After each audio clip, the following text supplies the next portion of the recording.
From real creepy stuff so unbelievable you'd call it fake if it weren't recorded, to wild theories about meeting Bigfoot, and even first-hand stories never told before. These are just some of the craziest, most creepy moments and encounters ever shared on the Joe Rogan podcast. Let's start with an episode with Mike Kimmel, also known as Python Cowboy. He's also famous for hunting invasive Burmese pythons in the Florida Everglades and sharing his wildlife adventures online. Since 1965, there's only been 175 unsolved cases involving deaths and murders.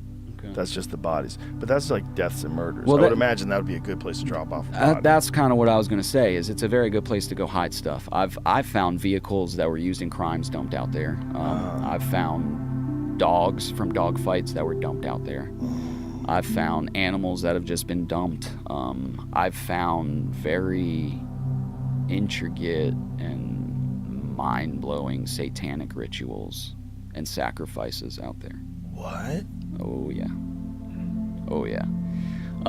So I was... Which I found different stuff before. You know, I'll find maybe where someone was doing some voodoo, some santeria, sacrificed a chicken, whatever. All that's like kind of normal out there. That's not that crazy. But what I found this night was very crazy. Yeah, the police came and investigated it. It made the news. And that's the facility I was hunting. It's Aerojet. It's actually an abandoned space rocket facility from the Cold War, where they were developing and testing space rockets. And what were you hunting there? Pythons. I was out there, hunting these snakes, and this facility is you need special access. I was given special access by the state of Florida to remove pythons from out there. What Python Cowboy just described is wild, but it makes sense when you think about where he was. The Everglades are already a dumping ground for all kinds of illegal activity: stolen cars, dogfighting victims, and even bodies. So finding something disturbing out there isn't surprising. But this is the next level.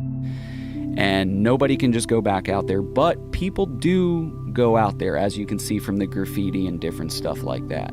Usually to do stuff that they're not supposed to do. There's a lot of crimes committed out there. There've been murders out there, gang initiations, all kind of stuff. So they have a pentagram that's... So, yeah, it's a whole thing. So we go out there. The first thing I came across was a big rock pile with a upside-down wooden cross on top, and a bunch of red spray-painted upside-down crosses all over.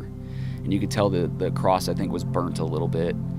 And it wasn't, crazy, super crazy. It was like, oh, this is new. This wasn't out here a few days ago. And then I found this little doll.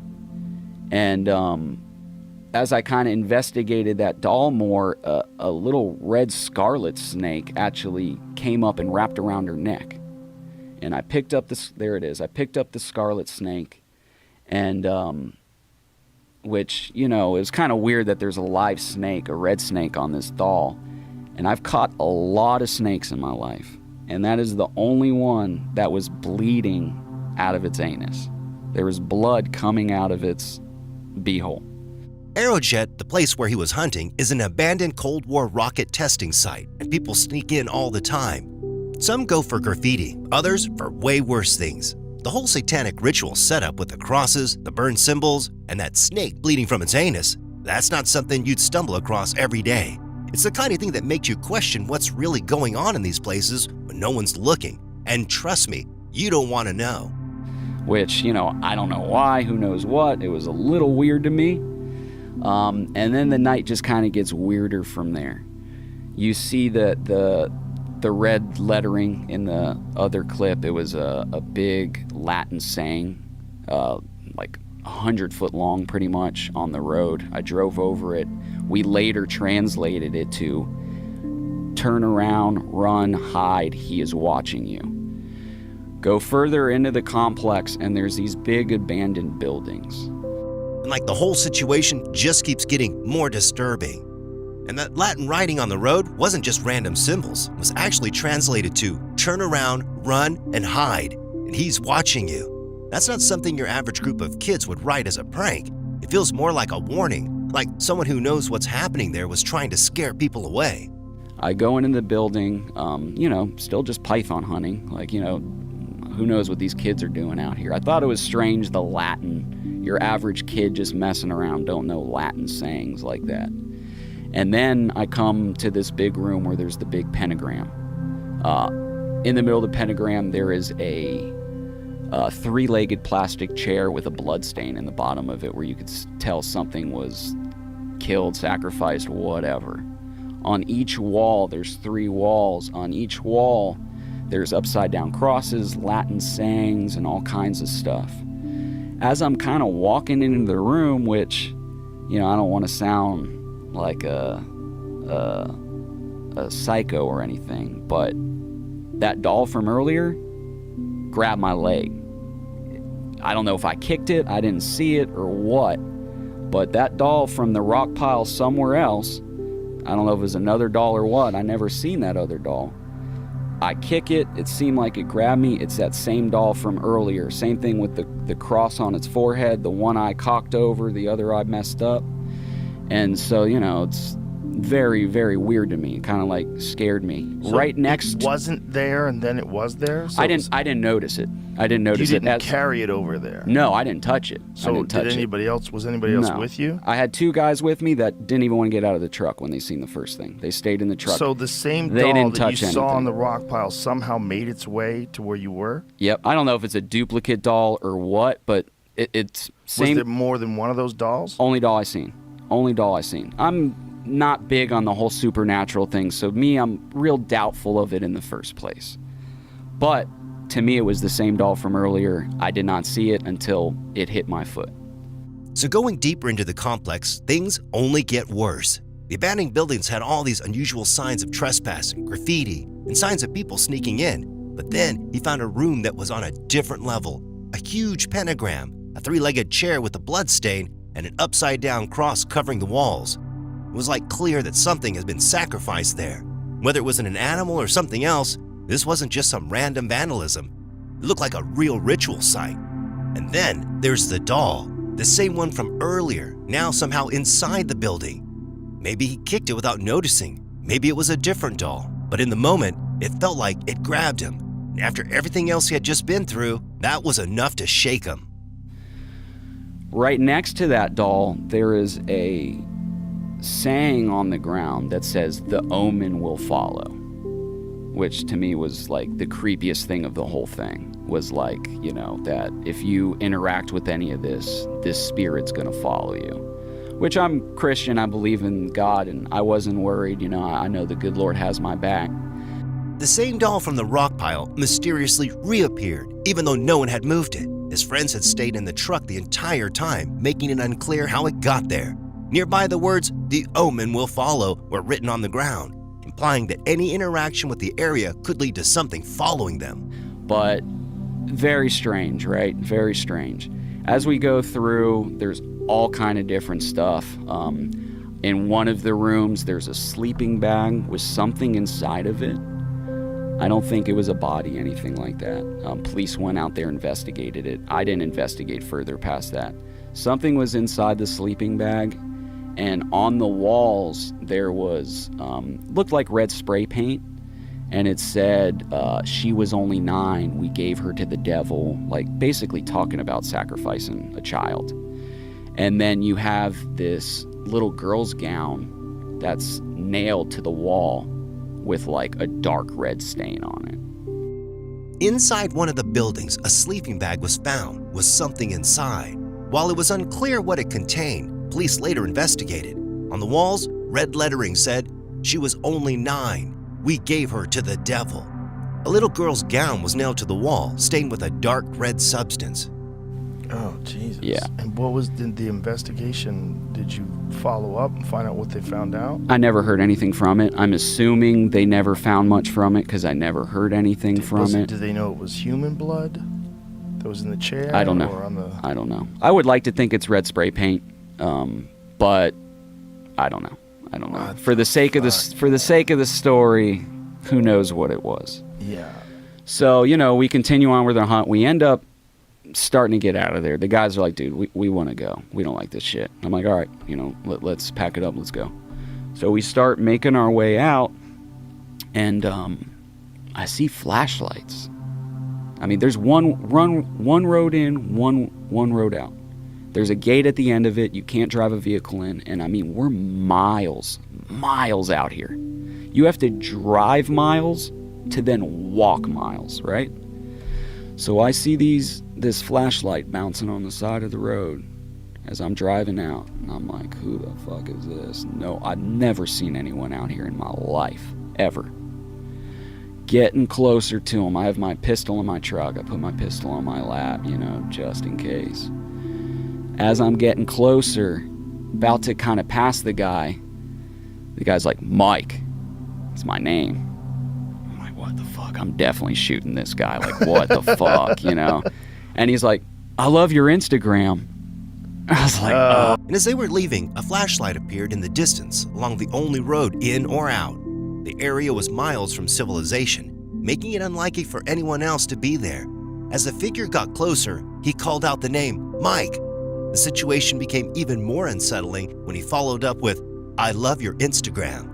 And it keeps getting worse.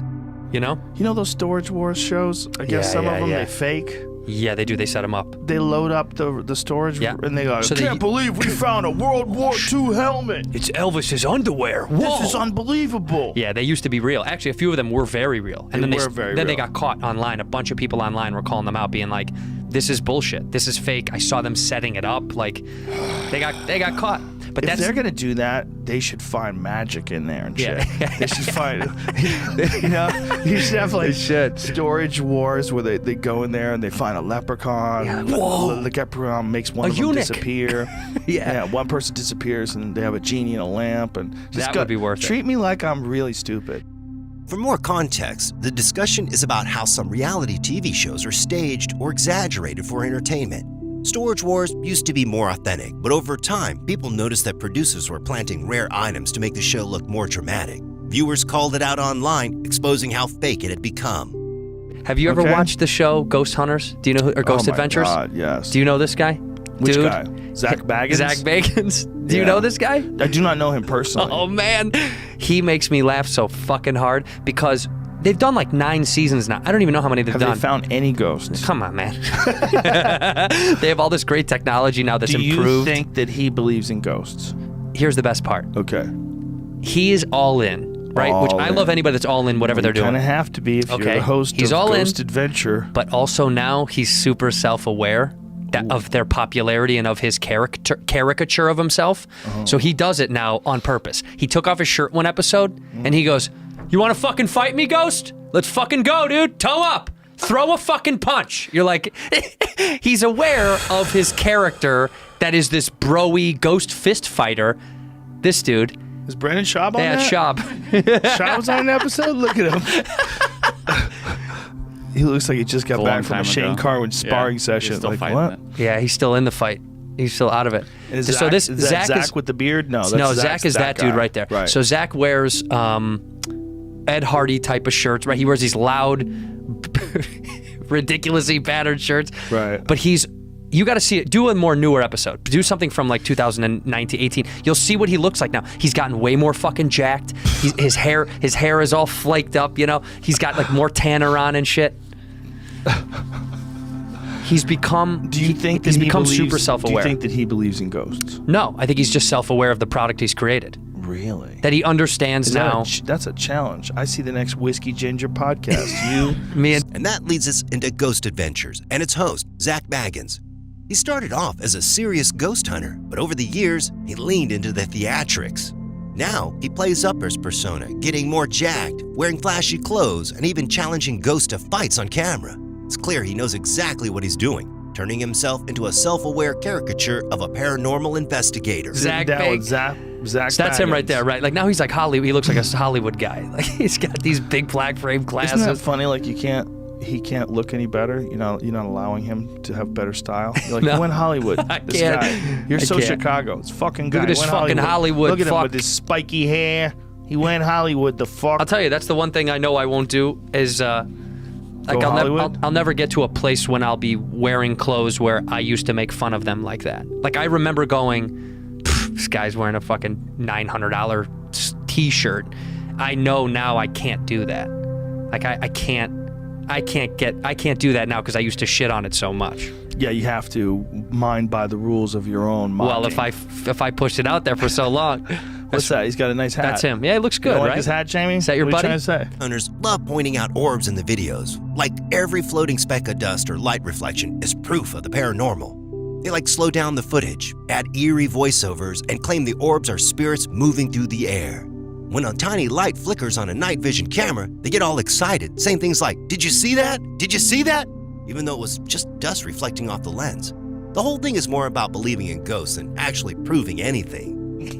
Do you really think he doesn't believe in ghosts? I think he does not believe in ghosts. I think he loves the paranormal, right? He loves the idea of the paranormal. What does that mean? I think he loves the idea of forces at nature happening, molecules, energies around us, all influencing the way we act. Sure. I don't think he believes in actual apparitions or what do they call them? Spirits on his EVP. We felt the spirit.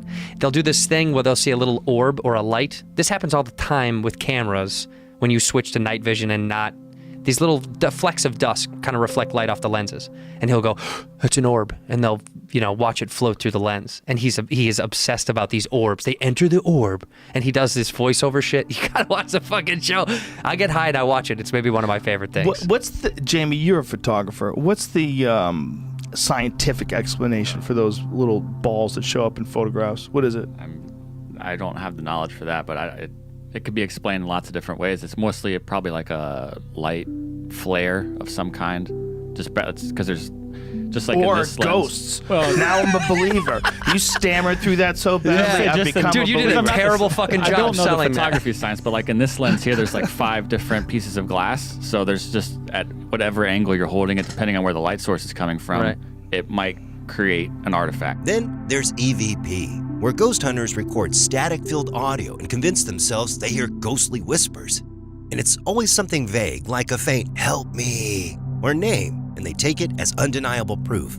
They'll sit in dark rooms asking questions to empty air, and when the recorder picks up any random sound, they act like the spirit is answering them.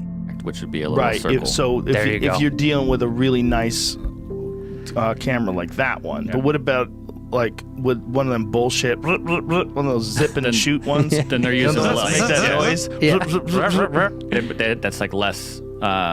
There's why there would be something on that is probably because it's less good. It has less not the right word, but less technology in there. I don't know. I can't explain it, honestly. Well, I'm trying to, but I can't. We should Google it because orb lovers right now are freaking out. My God, they are angels. They're in front of you, and you refuse to see their gift. Anytime an orb passes near a human, he'll go, "Watch Joe's reaction as the orb goes behind his head."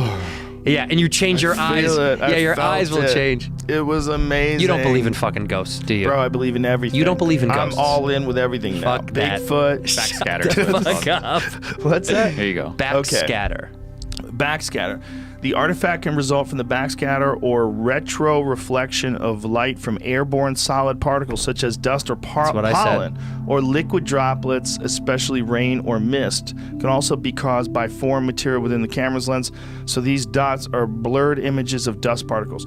M. Night Shyamalan Ding Dong should make a movie, and in that movie, and it should be called Backscatter. I should not call him that anymore. That's really rude. Is it though? It's kind of funny. M. Night, it's Shyamalan. That's his fucking name. Shyamalama. I'll turn on you. Turn on Yeah, you. you started it. You fucking put it on me. Bro, what are you, racist? What's wrong with you, man?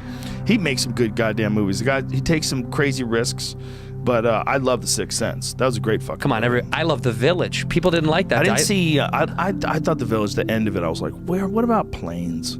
Like, They don't show any planes going over. How big it would have to be to avoid all the planes. Well, they'd have to be in a They super never see remote a place. plane. Think How about fucking it. There's got to be remote? places where no But planes they're fly. not remote because they made it out to the road, and then instantly they got to the road, and people are like, "Hey, get in the car!" Like, what? A car? What is this? I Yeah. live in the 1800s. They're like St. Louis. Yeah. It's like right there. You know what I like though is Ghost. No, Devil. The one who was in the elevator. Yeah. That was a good one. Yeah, it was good. That was good. It's good. Well, he takes chances. He takes That's a what I shot. like. The conversation shifts to horror movies, especially Devil, the one where people are trapped in an elevator with something evil. It's the kind of movie that keeps you on the edge, making you question what's really lurking in the shadows.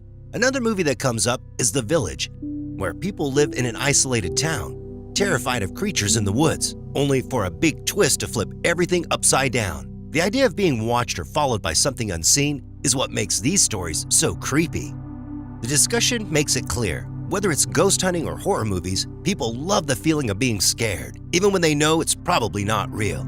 But as crazy as that was, it gets even worse. You know, there may be people in the world who have some kind of a gift. They have their electrical lights are different. I don't know how it works. I have been told that I can be a woman of science and superstition. At the same time. Yeah, but I'm not. Usually science wins. Well, I bet you if you live in the woods a long time, you get a little bit of superstition, a little bit of intuition, a little bit of you feel the woods a little bit differently than you could measure on a scale. I can think of twice only in my life. Before I built my little cabin, I lived up this even more remote outpost called Moose City, loosely Moose City, because it was not a city at all. It was a old homestead with a lot of empty cabins. Twice up there, I got this feeling that there was something dangerous outside. Twice. And something just said to me, don't go outside. And I'm not afraid of anything. I mean, I spent my life dealing with wolves and grizzly bears and angry humans. But I listened to those feelings because I don't know any different. Why not? Why not listen to it? Like, I think we have some primordial part of our brains. I don't know if you've ever had that happen to you when you've been out walking or hunting? I have not. Okay. No, I've never had a moment where I was terrified, like something's out here. Yeah, and I have no idea what it was. But I've never had that feeling around wildlife. I tend to think it was human.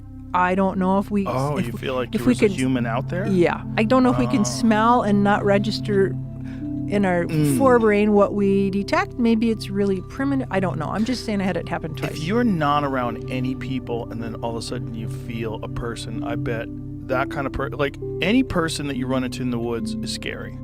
The conversation dives into something deep, our natural survival instincts, and how our surroundings affect our sense of danger. People who live alone in the wild often develop a strong intuition, almost like a sixth sense. Long before science and technology, our ancestors depended on these instincts to stay safe.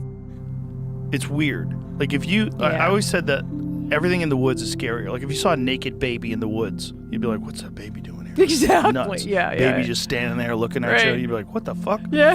Yeah. Like there's something weird about the woods in general. And if you were walking through a mall and a man was walking your way, it's just another person. Like, hello, hi. You know, you're at the park, see a guy, normal. But if you're in the middle of nowhere in the woods and you see another person, there's this moment where you're like, what's this guy up to? Who is he? What's he doing? Is he dangerous? Yeah, and I think that's because we're all raised in an urban environment, more or less nowadays. And so having lots of people around is normal. But to have one person in a pretty remote area, we don't experience that very often anymore. But there's also no one is going to help you there. Like if you're at the mall, it's very difficult for someone to get away with attacking you. Right. If you're alone in the woods, there is this weird, like if you're some crazy serial killer guys out there, like and you know, you're backpacking, you're like, uh-oh. Like now I'm at the mercy of this person if they're crazy.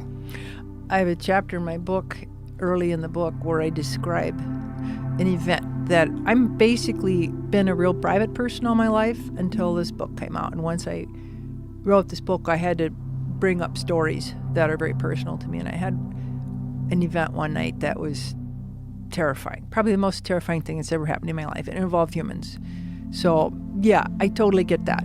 People in places where they shouldn't be. Do you want to read it? Do you want me to spoil it? Do you want me to do the spoiler thing? Or? Well, we're talking about it. Okay, I'll just give you the elevator speech part of it. There's a big difference between seeing a stranger in the city and seeing one in the middle of nowhere. In a city, it's normal to have people around you. But in the wilderness, running into someone feels off. It immediately makes you wonder, why are they here? What do they want? The isolation makes it scarier because there's no one around to help. Okay. So I was in my cabin at night, and the dog started growling. I had very big dogs. I always have dogs.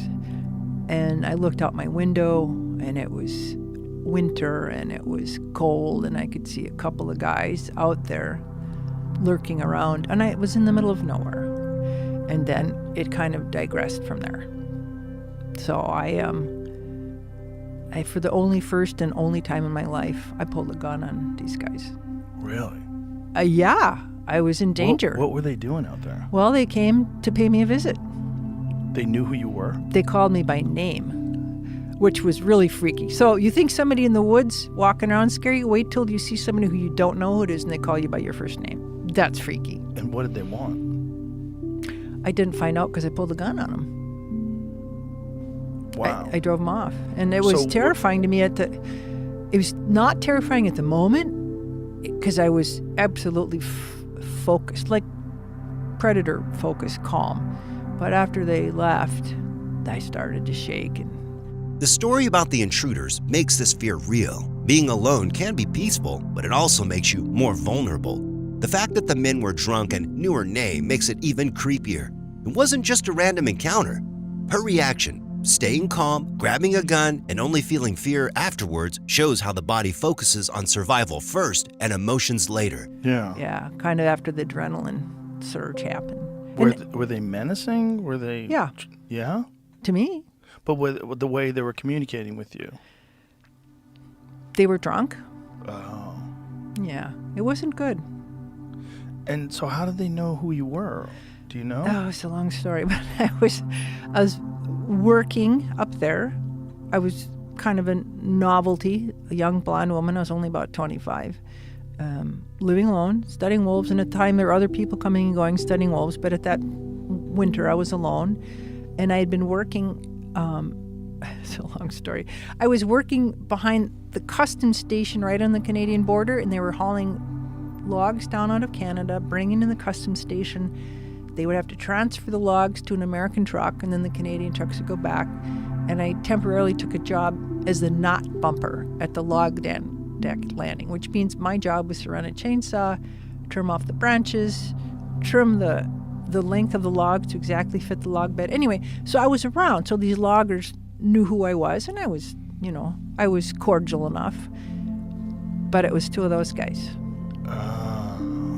Yeah, and I never told the story till I wrote this book, and I just thought it's a part of me that's very personal.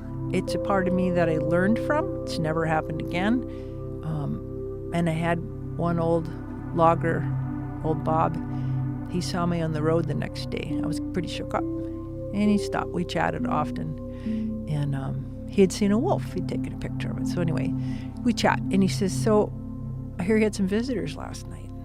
I looked it up because he was up in his log truck. I said, "Yeah." He says, "You don't have to worry. That won't happen again." He was kind of like watching out for me. Oh, that's nice. Yeah, because we had kind of befriended each other because he'd spotted this wolf and he'd taken pictures of it. Anyway, yeah. So how did he find out that you had visitors? The Logger Network, the CB radios. I don't know. I didn't tell anybody. But Oh, wow. he knew right away. Yeah, it's humans that you have to be scared of. Totally. Yeah. Yeah. So anyway, you asked. That's Yeah, there's no serial killer mountain lions, right? They just have a purpose in nature. yeah. They just kill because they kill because they eat. Well, that's what their job is. People are Yeah, weird. people are Your little creepy. sign about there being weird. I love that. Yeah, especially men. Men in the woods are scary.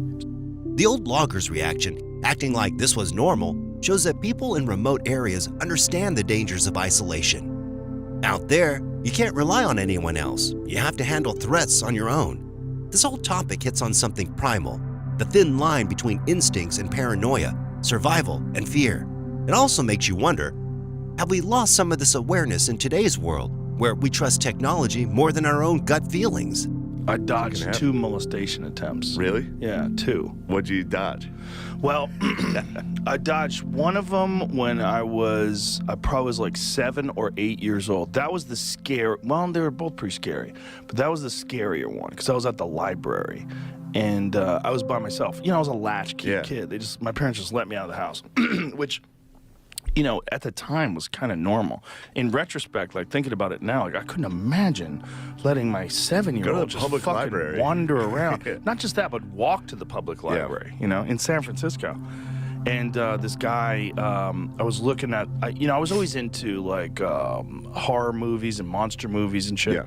And so I was reading these books they had a section of like, monster books. Yeah. And this guy came up to me and he goes, do you like monster books? I go, yeah. And he goes, oh, I have some monster books in my car. You want to see them? I'm No. like, okay. Like, I didn't know any better. I was fucking 8 years old or whatever it was. And as I'm leaving with this guy, the librarian starts screaming, "Joseph, you get away from that man. You know, like, that man just got out of jail." And she yells at him to get out of there, and the guy runs away, and I just started crying, and I was like, whoa. Yeah. So I dodged that bullet. This conversation kicks off with like straight nightmare fuel. 2 real-life close calls with predators. First, a guy tries luring a kid away with monster books. The only reason they're still here? A librarian sensed something was off and started screaming. The second story is even worse. An old man spent months gaining trust before revealing his real intentions. The slow manipulation is scarier than any jump scare. And then another time, when I was 13, we were hanging around this lake in Jamaica Plain. It was Jamaica Pond was this place we would go and fish. And there was another pond that was like this neighboring pond that was like slightly smaller. And this guy was always like running around the lake. He was jogging, and me and my friend Josh would be hanging out. And this guy would come over and talk to us. You know, he seemed like a super normal guy. He used to be a teacher, and he had retired, and you know, he probably was like in his 60s. And then one day, it's just me. He went for it. One day, it's just me, and I'm fishing, and he comes by, and he's drunk.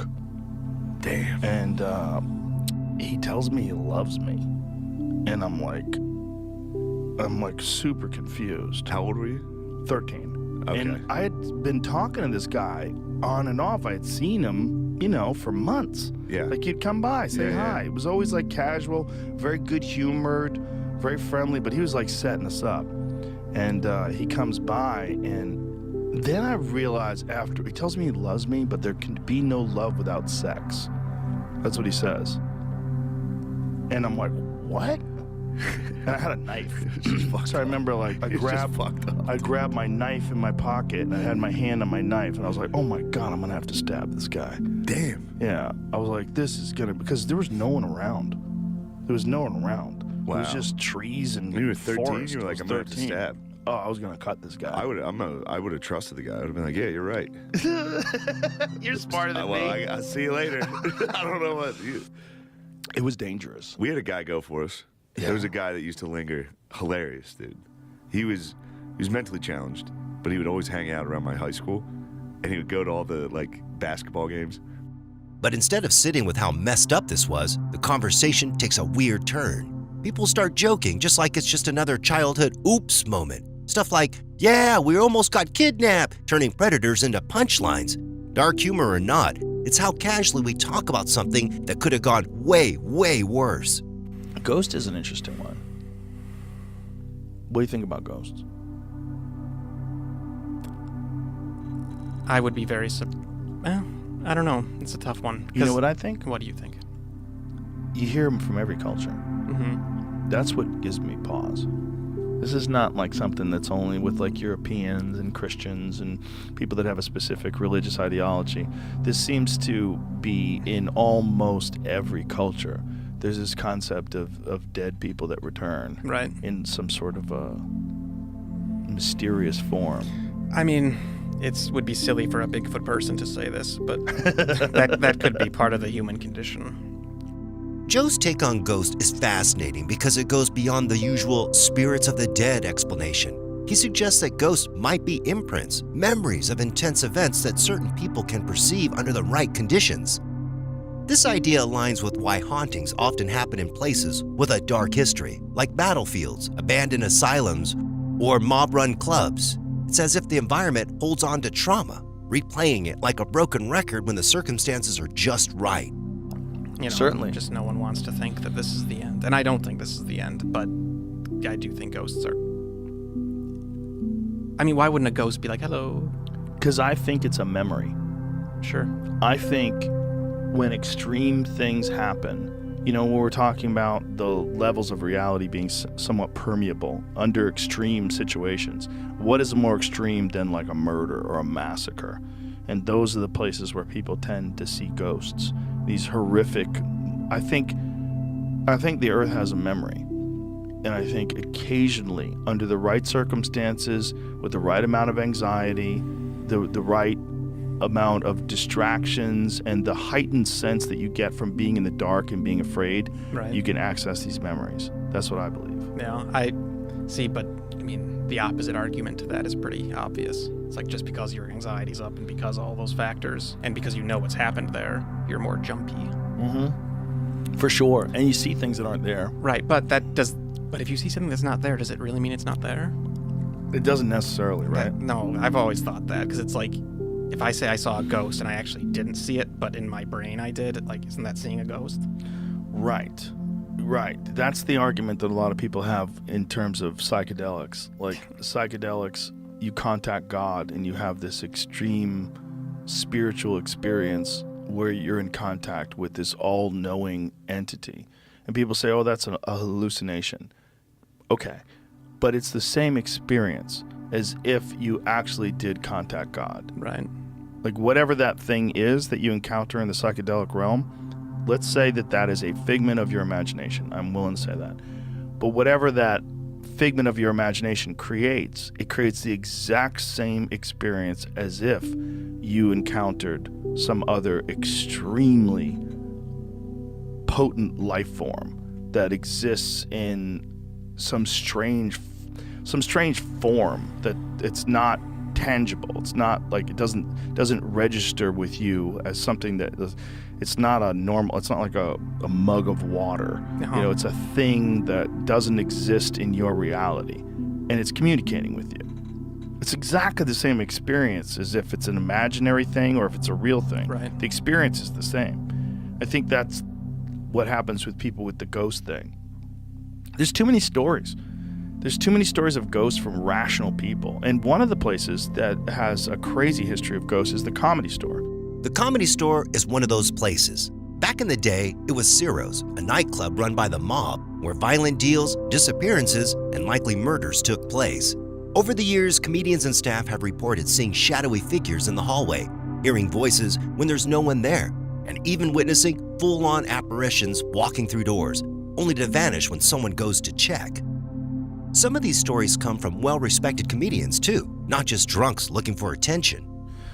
I used to try to see ghosts at the Comedy Store. I would stay there late at night when everyone was gone. I'd like sit in the main room and just hope that a ghost would show up. Nothing ever did. But maybe it was I was too needy. Maybe I was too try-hard. But there's something about like that club itself was Ciro's nightclub. So that club was owned by Bugsy Siegel in the gangster era of Los Angeles, and for sure people were murdered there. Like, for fucking sure. Right. I mean, those guys were killing people left and right. And if there's ever going to be a place where you're going to see the memory of some horrific experience that expresses itself in some sort of a spiritual form, some sort of a ghost-like wraith type form, that's the place. And you didn't see anything. I didn't, but Yeah. many people I know have. Many people I know have seen people walk through doors and they go into it and it's in an empty room. Like, who's that fucking guy? And they'll see it like at the end of a dark hallway, and then they open the door to the room. The room's completely empty. Yeah. Yeah, there's been a bunch of stories at the Comedy Store from really like reputable people that I know that aren't drunks, normal folks, and they tell you, and they look fucking terrified, and no one wants to believe them. Joe even tried to see something himself, staying late at night at the empty club, but nothing happened. Maybe ghosts don't show up for skeptics, or maybe he says he was too eager. It makes you wonder, are ghosts an external phenomenon, or do they exist in the mind of the observer? If someone truly believes they saw a ghost, does it make it real for them? And if hauntings are just psychological tricks, why do they follow the same patterns across different cultures and histories? But if ghosts are interesting, Bigfoot is just as interesting, with the mind-blowing theories going around this wild creature. I have a very strange take on this, and I know it's going to sound super stupid to anybody who's like cynical, pragmatist, but just bear with me for a moment. I think the boundaries between this dimension and other ones are permeable, and I have a feeling things can cross through them. And I have a feeling we are like, if an ant is like, I have leaf cutter ants in my yard, pretty wild. So cool to watch them. It sucks because they kill all your trees, but so cool to watch this long train of these incredible little beings carrying around these giant pieces of leaf that they cut off. And they're all going into their little house, but you wave your hand over them, they have no fucking idea you're there. Like, whatever senses they have, it does not seem to detect threats from things above. They don't seem to be worried. Right. You know, they don't perceive us. Well, they're mission oriented. Yeah. And we are too. So if something is happening that's beyond our mission, I think it's hard to perceive it. I think there's things that exist that are not perceivable. Oh, I'm 1,000,000% in that camp too. And I think there's heightened states of consciousness that people achieve under duress, extreme stress, fear. I think that's one of the reasons why a lot of them happen at nighttime. Reality might be more complex than we think. Just like ants can't see everything around them, humans might be unaware of forces beyond our perception. Some believe that fear and heightened awareness can open the mind to hidden realities, which could explain why strange encounters often happen at night. I think nighttime, it automatically fills people with a certain sense of anxiety and fear because you don't know what's out there when you're, especially in the woods at nighttime. And I think in those times when your mind reaches this unusual chemical state, you occasionally can access these other realities. And I think that's where Bigfoot is real. I know it sounds goofy. No, I mean, And I don't think you can go find it. That's why Finding Bigfoot is on like season 80 and they haven't found it. well, but see, even if it was real, I wouldn't expect them to find it either. No, that show's just goofy. Or even if it was flesh and blood. It's funny you would say what you said because when I first started my channel, I was very flesh and blood type. I thought it was a very real thing, like just a bear or anything else in the woods. Take Bigfoot, for example. Many say it's impossible for such a creature to exist without evidence. But what if it's not just an ordinary animal? Some think it moves between dimensions, which is why it always seems to vanish without a trace. But a lot of commenters said, though I appreciate Bob's take on that, he will get to the woo-woo side or the spiritual side. And I was like, I am not, and I'm like halfway there already. But I don't think that I don't think that the spiritualism can be separated from anything. How so? What do you mean by that? I mean, I think we're spiritual beings, and I think that we're interacting with, like, kind of like the Force from Star Wars. Like I believe reality is permeable to an extent. Yeah, I mean the things that we see with our eyes and feel with that we touch, there's more than that. It's a fraction. Right. It's a fraction of what's going on. I think so too. I think I think that's probably the source of whatever psychic phenomenon that is real, that's not bullshit and just a bunch of hucksters robbing people. I think there's some sort of telepathic connection that people share occasionally. And I think it's an emerging aspect of human consciousness that will probably one day be as normal as hearing. I think we're just emerging from the primal. And I think also in the primal, they probably have it. They probably have it in a different way. Like, animals are tuned in a very bizarre way. They just know things sometimes. And you don't know why they know things, because you're not even saying, like, my dog sometimes knows when we're going to go for a run. Right. He just knows it. I've always been fascinated by how so many animals seem to innately know that we can help them. Yes. And they shouldn't think that. Right. You know, historically, we are not the helper of animals. Right. And, like, be it dolphins or seals or whatever. Or deer even. Deer, yeah. They're just like, I'm hurt, help. And it's like, shouldn't they be afraid of the predator? Deer have tried to contact people to get one of their friends free from barbed wire. Yeah. Yeah. There's something weird. There's something weird going on that is not just as simple as we're the dominant species, we have language, we figured out consciousness, we write books. No, I think there's another thing that we just don't, it's not there yet. It's just like the original cavemen had some grunts, and those grunts became words, and now those words become huge libraries filled with books that people have written. And I think that's what's going on with human consciousness. And I think there's just got to be some reason why this Bigfoot thing has been going on for so goddamn long. I think it's an interdimensional existence. I think whatever that thing is, I think it comes back and forth. And that's why I don't find anything. Yeah, I mean, that's, as I said, I'm getting there. You're getting there. Getting there. Yeah. I mean, because as I said earlier, like, to me, the flesh and blood ape hypothesis is not as impractical as everyone says. Well, it used to be a real thing for sure. The problem is the size of it. You know, you can't really hide a 10-foot gorilla. Why? Why? Because too many trail cams, too many campers, hikers, hunters especially. Well, it's not like people don't see it. People see it all the time. Hunters don't see them. No, but my friends, I have a lot of friends that are like long-range backpack hunters. These guys will go 26, 27 miles into the forest with no access roads. They just hike out. But do hunters not see them, or do hunters not say they saw it? No, I don't know anybody who's seen them. No. They'll tell you all kinds of other wild, but they would tell you if they saw it. None of them believe that I know, but they are wary about animals. You know, there's real threats out there. There's grizzlies, there's wolves, there's mountain lions. Those are the things they're really worried about. Animals also have a strange sense of intuition. They seem to know when danger is near or when humans can help them. It's as if they can sense things we can't. Even hunters who spend years in the wildlife sometimes experience things they can't explain. Some refuse to talk about it, while others insist there's more to the... On that show, I tell a joke about Bigfoot. I never saw Bigfoot, but when we were on training. You do these training where you go make maps and all this shit, and we heard him. You heard Bigfoot? Heard Bigfoot, I heard him. What's it sound like? I could still do that. He does that, but everything you see on them stupid TV shows, that happened. He threw a rock, all the animals started running, and the Marine, because, you know, he's the guy who knows where the markers are, but we didn't know where the markers were. He's the one who says, hey, we're out of perimeter. Have you guys ever heard of Bigfoot? Blah, blah, blah, blah, blah. He tells us. He was Native American, but he just said that. And where were you guys? What state? Like Nova Scotia. Nova Scotia. Where they do cold weather training.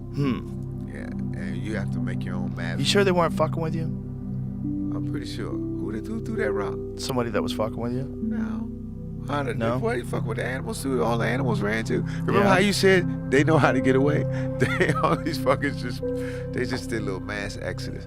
And it's an old... I'm very skeptical of Bigfoot. I've never seen him, but I never heard nothing like that either. So what, if you had a, did it sound like... It just sounded, it was... what was it similar to? You ever hear Luther Vandross sing live? Like when you hear him on a record, it's one thing, but when you hear him live, he's like that. He didn't sound like that, but it was the same power, like hair on the back of your neck, kind of. Really? What the fuck? Well, you know, bears do that sometimes. Yeah. Bears, especially when what time of the year was it? It was winter. Because you listen to the wind, it's like it sounds like a train coming. You have to determine where the wind is coming from and get on a tree or something, because a lot of the world than we realize. Bigfoot is one of those legends that just won't go away. People have claimed to see this giant hairy creature for years, describing it as an ape-like beast that walks on two legs and lives deep in the wilderness. Some say they've heard strange noises, like deep howls or tree branches snapping, and even seen animals suddenly run away like they're scared of something big. Others claim Bigfoot throws rocks or breaks trees as a warning to people who get too close. Jesus. And that night, we were joking. I was joking around about it and everything. And one of the officers says, you know, this is a facility, and you know, we don't. I heard you're a comedian. We don't make. Basically, you can't go on stage and go, hey, guess where I was at? So I was just in the joke. I'm just camping, and we. Oh, I see. Yeah, but nobody's in the military. But and in the joke, I actually do see Bigfoot. It's a funny. So tell me, how did it happen? What was going on? What were the circumstances? We were lay it out for me. Okay, you have because it's cold and it's raining, so we're like in a little circle. And it's kind of raining, kind of sleeting, and we're talking about, well, you know, we're gonna do this and do that, because we're comparing shit and everybody's fucking up. We found our third marker, first.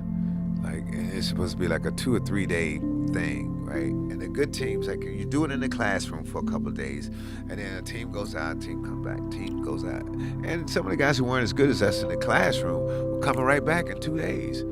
They just spent one night, and came back. Shit, man, we was on our third day, dog. Like, what? And then our first marker was the third marker, but he couldn't help us. But then after we heard that, he's like, look, you guys fucked up. So we just, cause we're all. So how long did it take in total? Oh, we left right after that, dog. He told us he didn't want to be there the morning we wanted to be there. Yeah. So yeah, it's a lot of fudging going on. Oh, okay. Yeah. So he said, yeah, good enough. It's good enough. Yeah. So you guys were out there and explain to me what happened and who was telling you that it's Bigfoot. Well, we all heard it. Like, right. Everybody's like, what the fuck? And then everything's running, deer, and everything's just like scurrying. But we heard the, you know how you throw a stick through the branches? Uh-huh. You just throw it, like, it's just like a big something just flew through the trees. And then that's when he's kind of, you know, and of course we're like, fuck out of here. Right. But it was just too weird.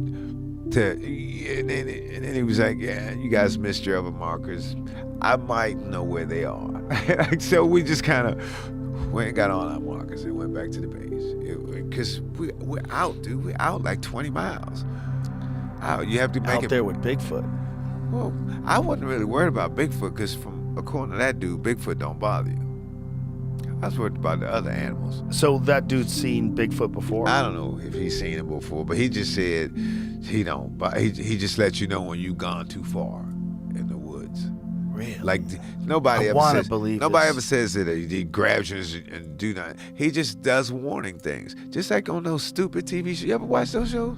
Oh go, yeah. Oh, we think we heard the Sasquatch. Yeah.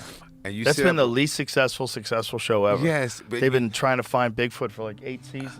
I've spent a whole day on the road. Like if I'm in my hotel, I spent the whole day with, oh shit, they about to get it. Oh shit. Like, oh my God. Me too. And then I'm like, it's 5 o'clock. They got me again. Yeah, you're like, fuck, man, I gotta go get something to eat. Yeah, those aren't so successful. Yeah. I mean, the best they get is like a sound. Yeah, that's it. But that's all I got. Reality shows, man, they're not really reality. They fuck around. They fuck around with editing. You know, I was on one of those. What do you do the naked one? A naked one? Like the naked and confused? Naked and what's it called? Afraid. Naked and afraid. I did what you wear, man. You know how about I had a uniform on and we all got bugs. Yeah. So naked. I know. Oh boy. Yeah. Oh my God. The suffering. Yeah. Also, I don't know if they how bad can you get fucked up and how quickly can they get you to a hospital? Yeah. Despite all these stories, no one has ever found real proof, just blurry photos, weird footprints, and creepy sounds recorded in the woods. TV shows keep searching for it, but they never actually find anything, which makes people wonder if it's just a myth. Some believe it's an undiscovered species, while others think it's just a case of mistaken identity. Maybe it's a bear or another big animal. Either way, the mystery keeps people talking, and as long as there are deep forest and strange noises, the legend of Bigfoot will probably never die. It's great too. Oh yeah, Ryan Holiday. Yeah, he looks like the guy that killed 4 college students in Idaho. He does. That's who I thought it was. I was like, oh, the stoic is a mass murderer. He's out. He's out. He's writing books about just being cool about everything.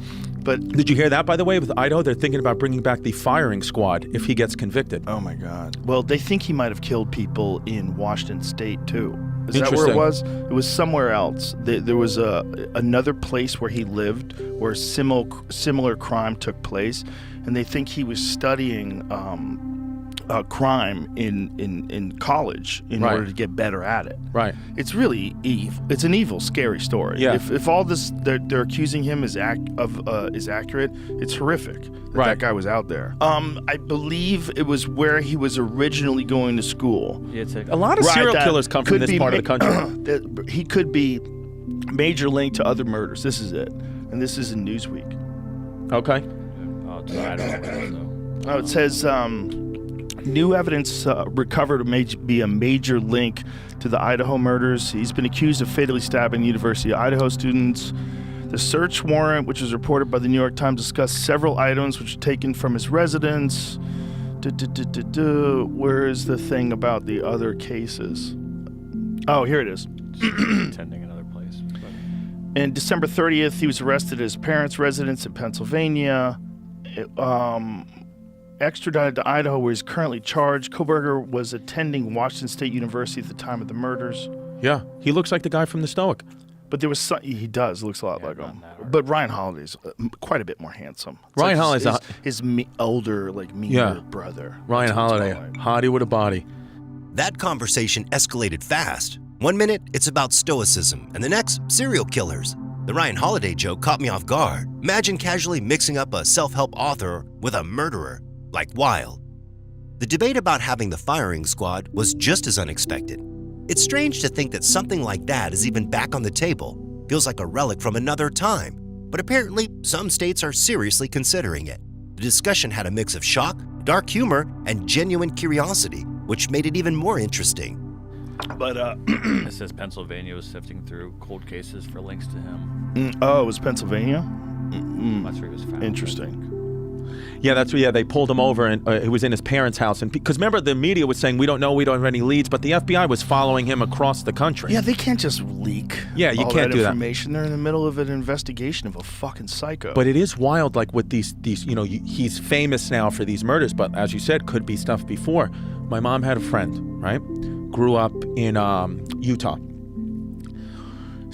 Maybe she's 18, 19 years old, I don't know, whatever year, 70s, 80s, whatever. Goes on a date with a guy, right? Normal date, just met him, I think at the supermarket. Goes on a date with this guy, and she's at the table with him, and she feels very like a ominous feeling looking at this man. She's like, I'm looking at him, and I can see like there's nothing behind his eyes, like there's just something that I don't like about this guy. So to the point where she has never done this, she was only 18, but since this has never done this, she went to a payphone at the restaurant, called her brother, and was like, can you please come pick me up like immediately? And stayed in the bathroom until her brother was outside and went in the car and left. And she was like, I'm just creeped out by this guy. I can't explain it. I'm creeped out. All this energy, I'm creeped out. Now, this man had picked her up from her house. So the brother had a paper route. He's leaving the next morning at 5 a.m., sees some ruffling in the bushes, okay? Crazy, right? Like whatever, sees a guy running out of the bushes, says, holy shit, whatever, runs back in the house, tells his mom and dad, sister wakes up, says he was wearing like a beige jacket. She's like, that's the guy I was on a date with. Like that, he was like waiting, he must have been like waiting for me, right? Whatever. Goes on, life goes on, what a psycho, lunatic boyfriend. 3 years later, Ted Bundy on the news. She was on a date with Ted Bundy before he had committed any murders, or he had committed murders but had not been famous for it yet, had not been convicted of it yet.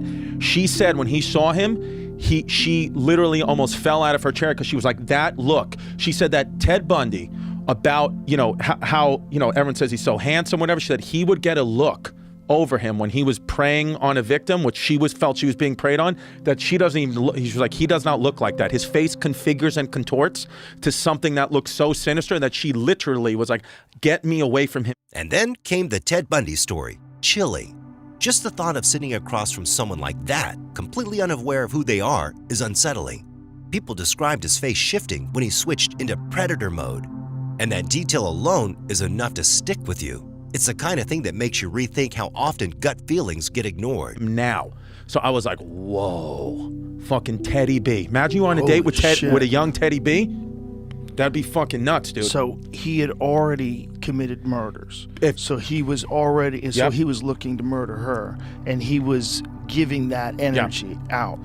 She said, based off when all his crimes were exposed, from what the FBI said, when she went on a date with him, let's say it was 1978, he had already been connected to murders in other parts of that. Because his first murders were in like the Utah region, and that's where they were. Holy shit. Wild, right? Holy shit. Dude, fucking, it's pretty nuts. And then, I think I might have said this on the last one, but T.T. Jerry, when she was in prison, served prison time with the son of Sam.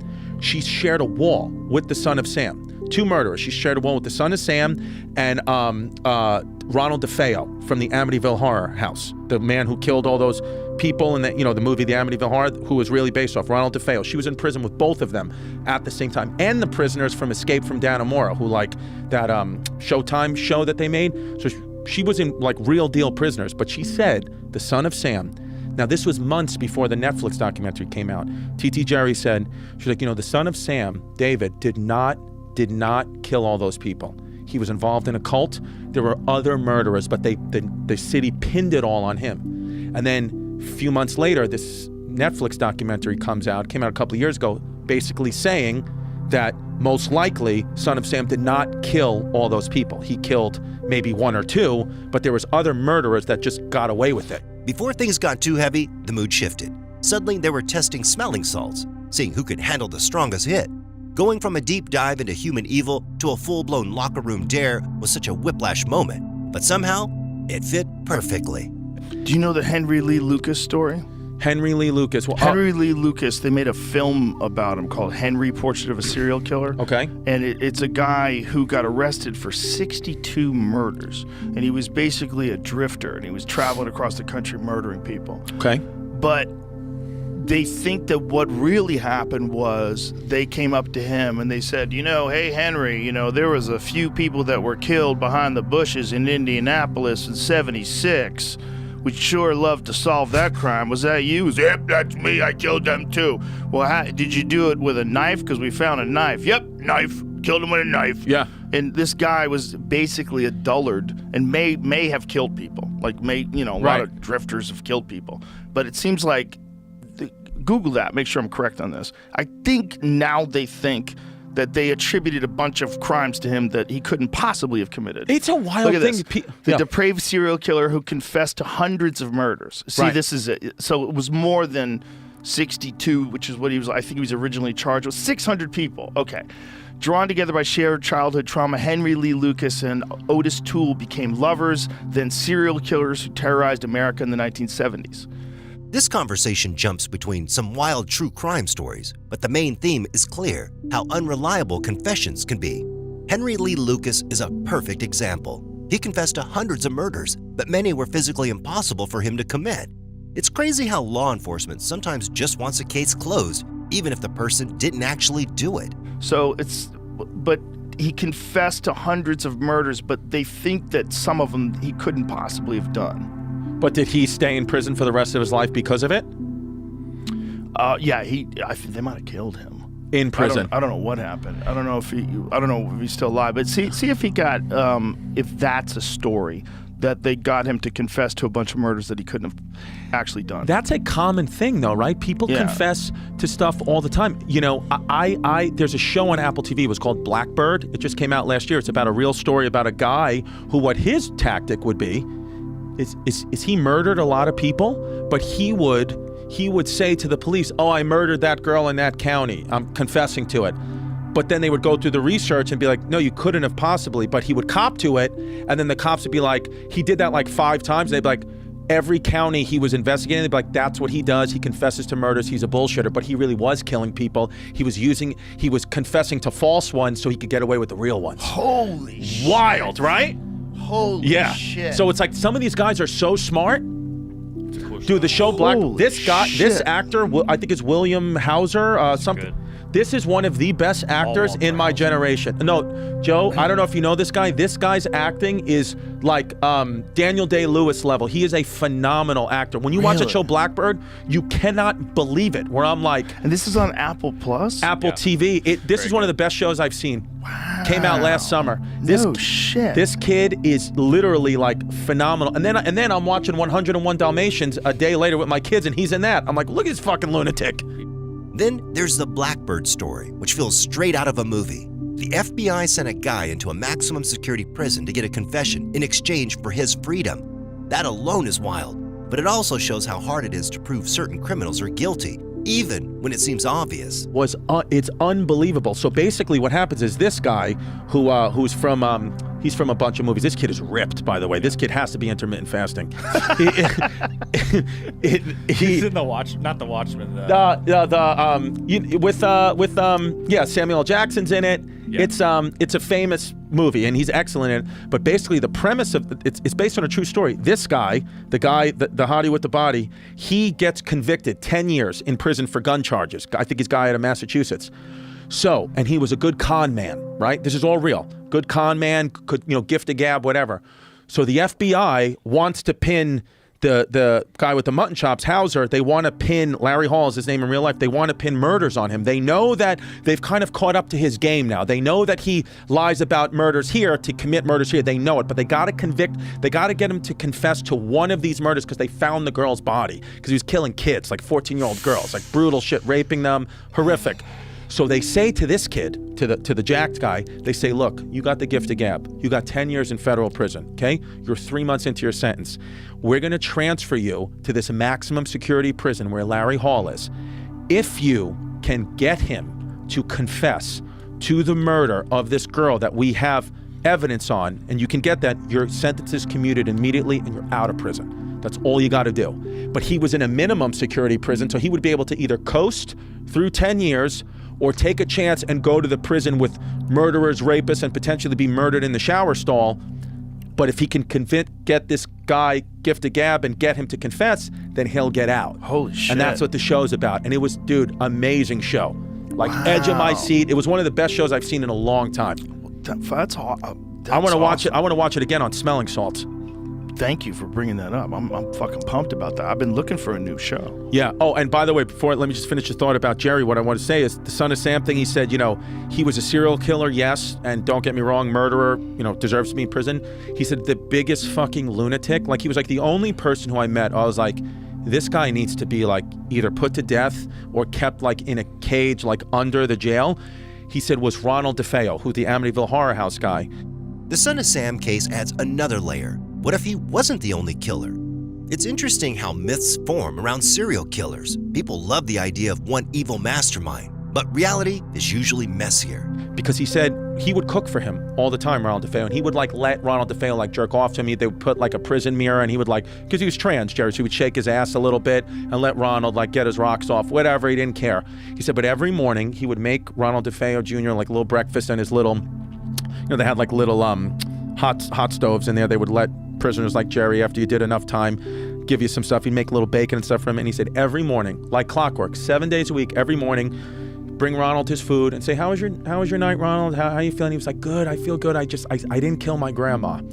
It's the only thing. I killed everyone in that house, but I did not get my grandma. So, but everything else, other than that, it's good. And Jerry'd be like, okay. And then keep moving. So he's like, still, he's in prison and that is true. The only one he didn't kill in that house, the grandma, either got out or wasn't there, but he was like, there's no rehabilitation for that man. He genuinely believes if he does not kill he would say to him, if I don't kill my grandma, I'm not getting into heaven. So he had it warped. He killed his entire family, and he's like, that's how I get to heaven, but I gotta get the grandma. And then he died in prison recently, but I was like, whoa, shit. I know, it's wild.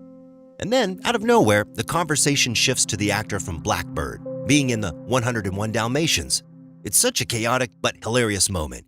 Going from serial killers and confessions to, hey, this guy was jacked in a kid's movie. Classic podcast energy. And hey, if you like this video, don't forget to like and subscribe. And please let me know which of these stories was the most terrifying. And don't forget to check out my other videos. They're just as good as this one. I'm Mickey V, and until next time, goodbye.